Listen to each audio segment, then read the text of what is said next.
লোকের ঘরের মধ্য থেকে টাকার ব্যাগ চুরি হয়ে গেছে। তখন সেই লোকটি তার কয়েকজন প্রতিবেশীকে সন্দেহ করে ডেকে এনে বললেন, ভাইরা আমার, তোমরা যদি কেউ আমার টাকা নিয়ে থাকো আমাকে ফেরত দিয়ে দাও। আমি তোমাদের নাম কাউকে বলবো না, তোমাদেরকে কোনো আঘাতও করবো না। কিন্তু কেউই চুরির দায় স্বীকার করলো না।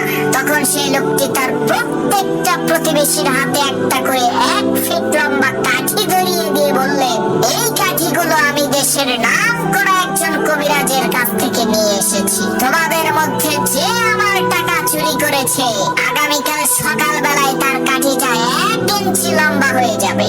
সবাই যখন বাড়িতে চলে গেল তখন যে লোকটি চোর সে চিন্তা করলো, সর্বনাশ, আগামীকাল তো আমি ধরা খেয়ে যাব, এখন কি করা যায়? সে বুদ্ধি করে ওই কাঠিটা 1 ইঞ্চি কেটে ফেললো এবং নিশ্চিন্তে ঘুমিয়ে গেল। পরের দিন সকালবেলা সমস্ত